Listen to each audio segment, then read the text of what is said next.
Today I'm going to be talking about one of my favorite effects to use in a mix, and that is tape saturation. If you're not familiar with tape saturation, what it does is by using tape and kind of printing sound to tape, you get the beautiful kind of natural qualities of tape sound in your mix. And if you haven't listened to a cassette tape, you should go listen to one. It's warm, it's gooey, it's very, very musical. It just sounds amazing. It's vintage and modern at the same time. And you can do this with physical tape, or if you want to save money, you can also do this with tape plugins. So today I'm going to show you how I'm using tape saturation in my mix. This is my favorite tape plugin by far. I don't get any money from these guys. I just love this plugin. It's Sketch Cassette 2, and I'm using Sketch Cassette 2 on my rhythm guitar tracks. I'm using a second tape saturation plugin. This is Slate Digital Virtual Tape Machines. This one's more expensive. I think Sketch Cassette's like 20 bucks. This one cost me like $100. I'm sure you can get it cheaper now. I just like it on the bus. And then I also, on my mix bus, am using tape saturation. Oh, almost forgot. The drum bus is another great place for tape saturation. So I'm putting tape saturation on most of my buses, on my mix bus, and on a handful of individual tracks. So I'm going to play a portion of a song with all the tape saturation on, and then we'll break it down and I'll show you how I'm using it. So here's a little snippet of the song.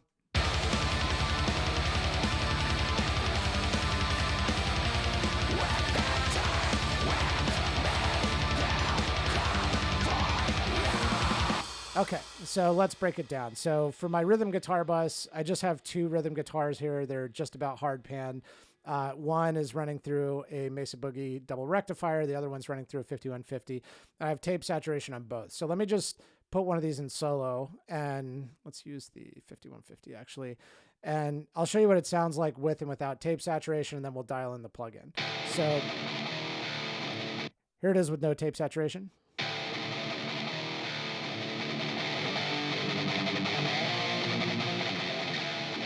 Now let's throw the tape saturation on.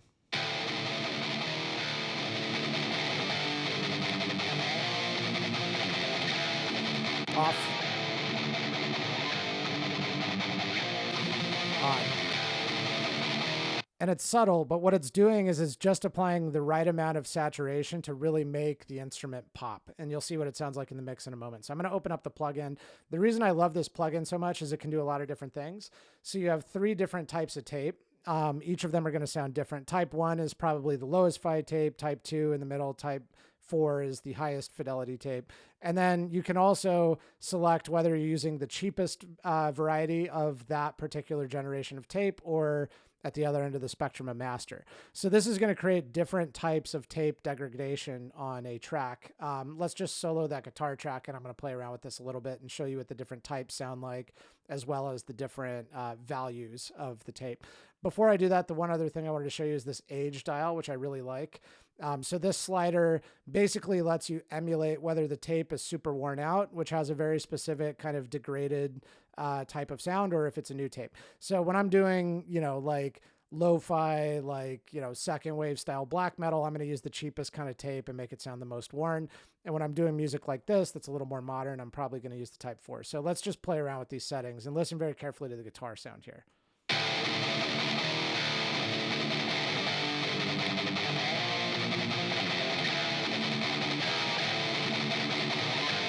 Now let's check out type 1.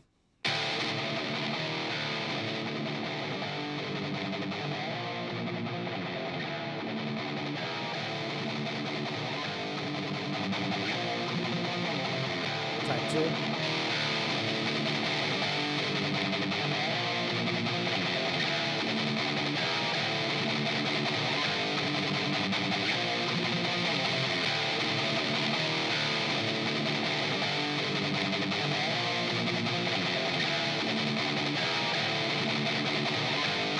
So I think I actually like type 2 on the value setting more than what I originally did in this mix. So I'm going to leave it there.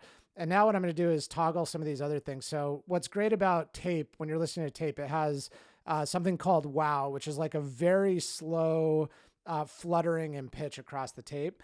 It's almost imperceptible, but it's one of the things that gives tape that musical quality.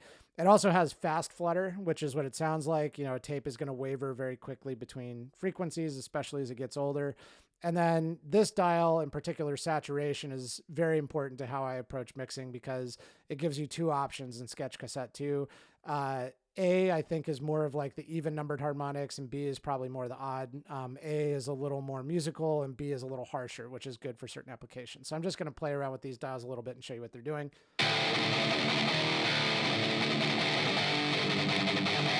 Wow, very subtle there.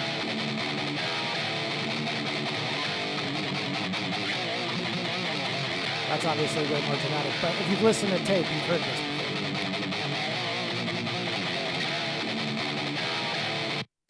Okay, so the other thing that I really like about this plugin is this noise reduction compressor. So I think it was Dolby came out with patented technology that provided noise reduction so that you could kind of create more loudness in a tape format. It's very different from what like a digital or even analog limiter is doing because it creates a really interesting musical sound. So I like to kind of crank this bright knob. I find that it really brings definition to the guitar. Let me just play with this a little bit and show you what it's doing.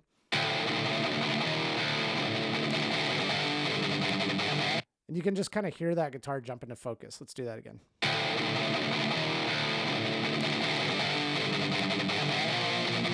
Then you can play with the flanging and also kind of the wet dry on the tape and the comp.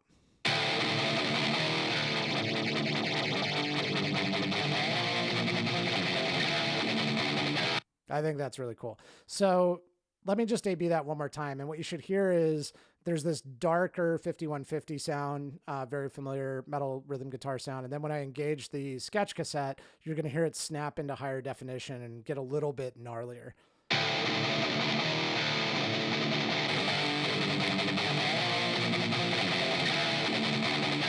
Let me show you what happens in the mix.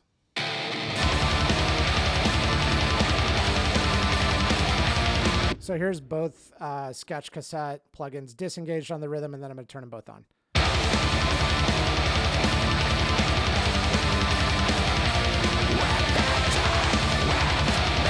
It's very subtle, but you can hear that guitar jump to the forefront. So now let's go to the rhythm bus. Here's what it sounds like with no tape saturation.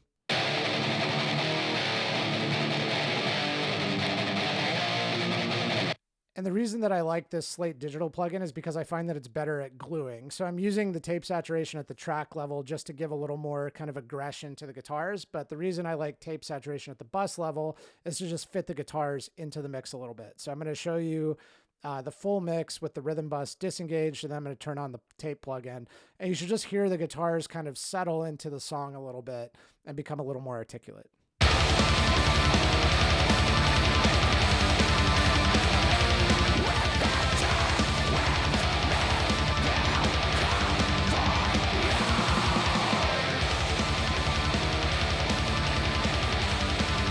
Very subtle, but I like it. We're a little bit hot on that. Let's do it again.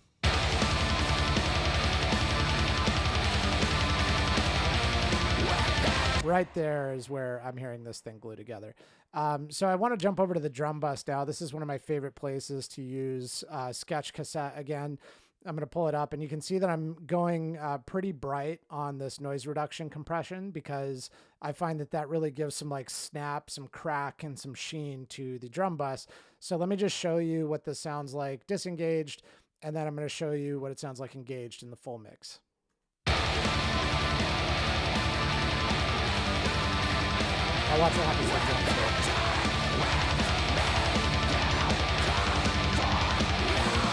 That's a pretty big difference to me. Let me do it one more time.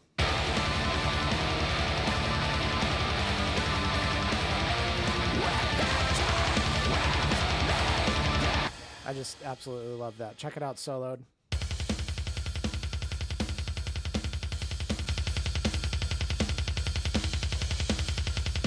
You can really hear it, especially on the room mics, which I think it makes them sound really, really nice. So last place that I'm going to point out the tape saturation is on the actual mix bus. I didn't dial this before, so maybe I'll just do that now.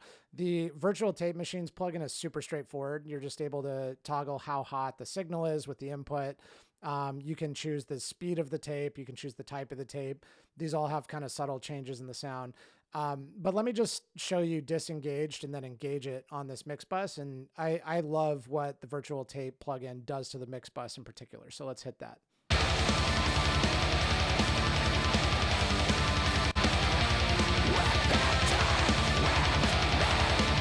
It just feels like it's missing something until you turn it on and it just suddenly gets aggressive. Let's do it one more time.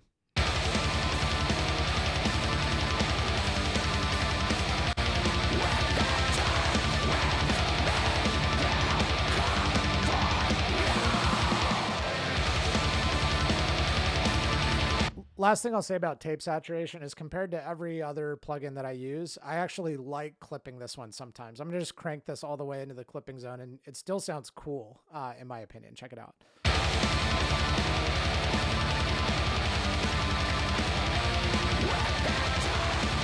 Just a little bit nastier. We'll keep it. So that's tape saturation. It's probably my favorite single effect to use. It's like hot sauce. I try to put it on everything that I possibly can. And these are the two plugins that I like the best. Sketch Cassette 2 for track level processing, and the Virtual Tape Machines by Slate for bus processing. So hope that was helpful, and I hope you go out there and enjoy tape saturation.